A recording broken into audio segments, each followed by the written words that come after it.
बिस्मिल्लाहिर्रहमानिर्रहीम। अस्सलाम वालेकुम जी। जहाँ भी हैं खुश रहें, आबाद रहें, हंसते मुस्कुराते रहें। दुआ है कि अल्लाह ताला हम सबको हलाल और वसी रिज़्क़ अता करें, आमीन। रमज़ान स्पेशल में आज मैं आपके लिए लेके आई हूँ बहुत ही डिलीशियस कचौरी की रेसिपी। कचौरी इतनी ख़ास चीज़ है, रमज़ान में ये हर बेकरी से आपको मिल जाती है, लेकिन रमज़ान से हट के आपको कचौरी खाने को बहुत मुश्किल से मिलती है।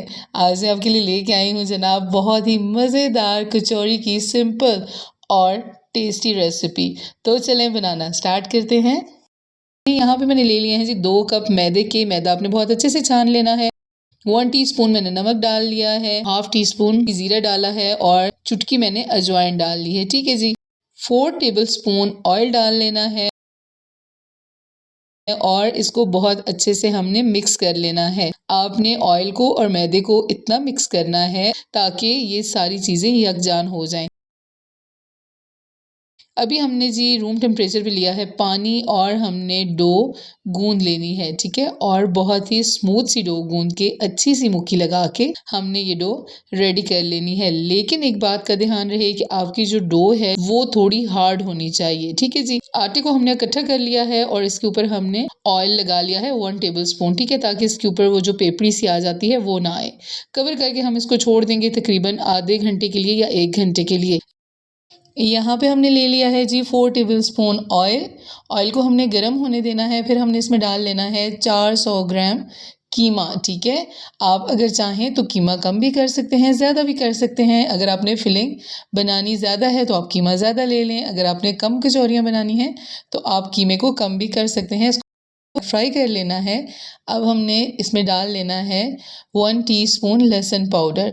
अगर आपके पास लहसुन पाउडर नहीं है तो आप कुटा हुआ लहसुन भी डाल सकते हैं 1 टेबलस्पून। ठीक हो गया जी। इसी तरह से इसको फ्राई कर लेना है। जब मुकम्मल तौर पे इसका कलर चेंज हो जाएगा तो हमने इसमें डाल लेना है 4 टेबलस्पून पानी और कीमा भी पानी छोड़ेगा। इसको हमने चम्मच चलाना है और मिक्स कर लेना है। तकरीबन 10 मिनट के लिए हमने इसको लो फ्लेम पे दम लगा देना है। पानी बिल्कुल ड्राई हो चुका है और अभी हमने इसमें डाल लेना है 1 प्याज। ठीक है, मैंने दरमियानी साइज़ का प्याज लिया है, इसको मैंने चॉप कर लिया है बिल्कुल छोटा छोटा और इसको हमने कीमे में अच्छे से मिक्स कर लेना है।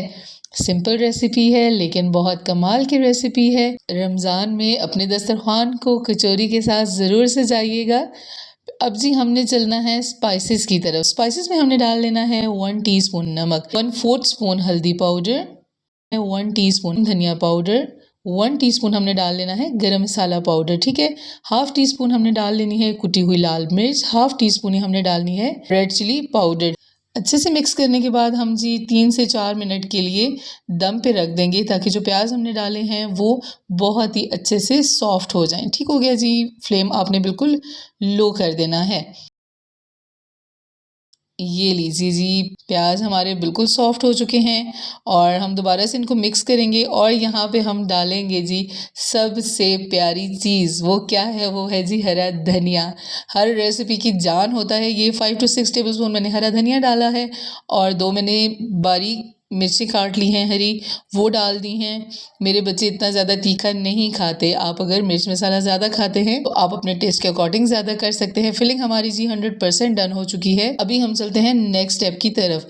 यहाँ पे जी हमारी डो भी बिल्कुल परफेक्ट तैयार हो चुकी है। सरफेस पे रखेंगे और इसको 4 पेड़ों में हम डिवाइड करेंगे। 4 पेड़ों से हमारी बनेंगी 8 कचौरियाँ। ठीक है जी। यहाँ हमने नॉर्मल साइज़ का जो आम रोटी का पेड़ा होता है उस तरह का हमने छोटा सा एक पेड़ा तैयार कर लेना है।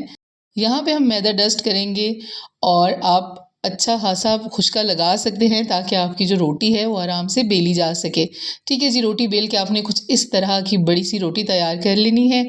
अभी हमने यहाँ पे डाल लेना है जी 1 टेबलस्पून ऑयल। ऑयल हाथ की मदद से मैं पूरी रोटी पे फैला दूंगी। ठीक है, अगर आप चाहें तो ब्रश का भी यूज़ कर सकते हैं, लेकिन जो देसी स्टाइल में काम होता है वो सबसे आसान और जल्दी से हो जाता है। तकरीबन 2 टेबलस्पून के बराबर हमने मैदा डस्ट करना है। मैदा आपने बहुत अच्छे से डस्ट करना है, बहुत सारा डस्ट करना है मैदा, क्योंकि इसी क्रिएट होती हैं। ठीक हो गया जी। एक साइड से उठा के रोटी को यहाँ रखना है और दूसरी साइड इसके ऊपर फ्लिप कर देनी है।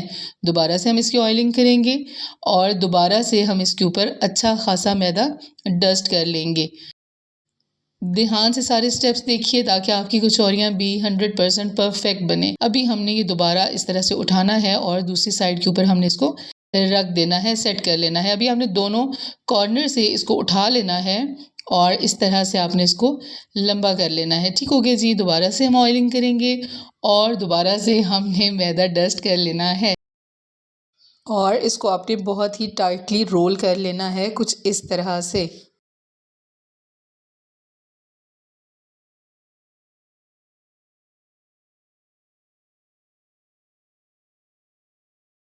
अभी मेन स्टेप आता है जी कटिंग का। इसको आप पेड़े को रख के इस तरह सेंटर में से भी कट लगा सकते हैं नाइफ़ की मदद से, लेकिन उससे जो लेयर्स होती हैं आटे की वो चिपक जाती हैं। थ्रेड हमने लेना है, इसको बिल्कुल लेना है और आराम से आपने इसको खींच लेना है इस तरह से। ठीक हो गया जनाब। अभी हम आपको चेक करवाते हैं लेयर्स। ये देखिए जी माशाल्लाह। और अगर आप यहाँ मेरे चैनल पे न्यू हैं तो मेरे चैनल को सब्सक्राइब किए बिना मत जाइएगा। कचौरियाँ हमारी सारी रेडी हो चुकी हैं। अब हम चलते हैं जी फिलिंग की तरफ। यहाँ पे आपने रोटी को हाथ से फैला लेना है। ये जो पेड़ा है ना, इसको हाथ से आपने फैलाते रहना है क्योंकि इसमें काफ़ी सारा ऑयल है और ये आराम से फैल जाएगा। ठीक है। और नहीं तो आप बेलन लीजिए, बेलन की मदद से आप छोटी सी रोटी सी बना लें। ठीक है जी। बहुत ज़्यादा बड़ा इसको नहीं करना, नहीं तो इसकी लेयर्स जो है ना वो फट जाएंगी, खुल जाएंगी। ठीक हो गया। आपकी आसानी के लिए एक ख़ास स्टेप लिया है, वो है जी यहाँ हम एक बॉल लेंगे, इसमें हमने ऑयल ग्रीस कर लेना है। ठीक है। जो लेयर्स वाली साइड है, बहुत सारी लेयर्स है, ये हमने नीचे वाली साइड पे करना है। ठीक है। कम लेयर्स वाली जो साइड है वो हमने ऊपर करनी है। अभी हमने इसमें डाल लेना है जी 3 टेबल स्पून कीमा। ठीक है। सही भर के आपने डालना है। अगर आप खाएं तो आपको टेस्ट तो मज़े का आए ना, तो फिर आपने इस तरह से डो को ऊपर से करके जिगजैग करते जाना है और इसको आप गोल घुमाएंगे और हल्की सी नॉट लग जाएगी। बहुत ज़्यादा नहीं घुमाना, लेयर्स खुल जाती हैं। ये देखिए जनाब, हमारी कचौरी एकदम परफेक्ट रेडी हो चुकी है। अब हम आते हैं जी नेक्स्ट स्टेप की तरफ। यहाँ पे मैंने ऑयल को तेज़ गरम किया हुआ है। ठीक है जी। बहुत ज़्यादा गरम करना है आपने। फिर आपने फ्लेम को मीडियम कर देना है। कचौरियाँ हमने डाल ली हैं। मीडियम फ्लेम पे 15 मिनट के लिए आपने इनको पकाना है। ठीक है। जब आप देखेंगे कि आपका कलर बहुत अच्छा आ गया है तब आपने कचौरियाँ निकाल लेनी है। यहाँ पे हमने जी साइड्स इनकी चेंज करते रहना है और इनको पकाते रहना है, फ्राई करते रहना है। ठीक है। ये मैदा होता है, अगर आप इसको क्विकली फ्राई करेंगे तो जब आप ये तोड़ेंगे या खाएंगे तो इसके अंदर से कच्चा मैदा निकलेगा। ठीक है। आप इनको जितने आराम तसल्ली से बनाएंगे उतना परफेक्ट रिजल्ट आपको मिलेगा। देखिए जनाब, कचौरियों का कलर हो चुका है बिल्कुल परफेक्ट गोल्डन। यही कलर हमें चाहिए था। अभी हम अपनी कचौरियाँ निकाल लेंगे। बहुत ही ज़बरदस्त है। अगर मेहमानों ने आना है, किसी की अफ्तारी है, तो आप ये कचौरियाँ बना के ज़रूर पेश कीजिएगा अपने दस्तरखान पे। इंशाल्लाह आपको सब कहेंगे कि आपने बहुत ही ज़बरदस्त, बहुत टेस्टी, बहुत ही खूबसूरत कचौरियाँ बनाई हैं। कचौरियाँ हमने निकाल ली हैं जी, ऑयल को आपने निकलने देना है और अब हम चलते हैं बहुत ही ज़बरदस्त सर्विंग की तरफ। तो एज़ यूजुअल जैसे मैं आपको क्रिस्प चेक करवाती हूँ, तो चेक कीजिए जनाब।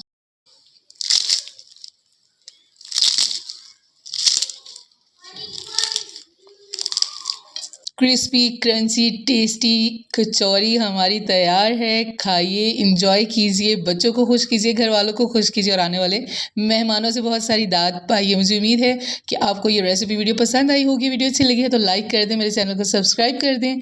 मिलेंगे न्यू वीडियो के साथ। अपना बहुत सारा ख्याल रखिएगा और मुझे दुआओं में याद रखिएगा। अल्लाह हाफिज़।